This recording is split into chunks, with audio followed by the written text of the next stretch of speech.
sinabi mismo ng Supreme Court in several cases na pag ang usapin ay unexplained wealth, kailangan makita yung kabuuan ng kinita ng isang lingkod bayan at yung mga dineclare niya sa SALN. Just to quote just a very short portion, sabi ng Supreme Court from the same case I cited earlier, the Ombudsman's failure to account for all lawful sources of income, including proceeds from business ventures and government benefits, further weakens the allegation that Rafael's wealth was unexplained. The incomplete assessment disregarded his accumulated assets over decades of public service, making it impossible to determine whether his property acquisitions exceed his legitimate financial capacity, end quote.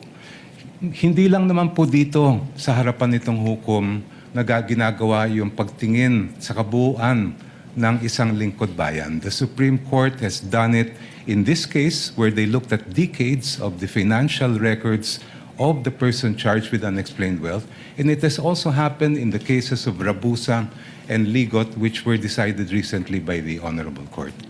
Thank you.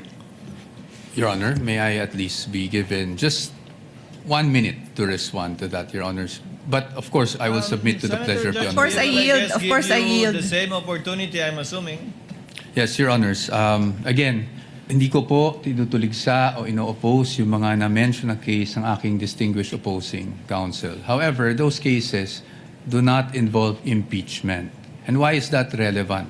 Because in impeachment, as we have said, merong allegation ng unexplained wealth, pero wala naman pong nakasuporta na mga documents para makita natin ano ba yung basis na naging aligasyon. Pangalawa po, again in impeachment, according to the case of Duterte versus House of Representatives, meron po tayong tinitingnan kung ano ba talaga ang impeachable offense. At yun po ay again, offenses or acts or omissions committed while the public officer is occupying the impeachable office and in relation to such office. That enough, Your Honors, is very clear under the decision.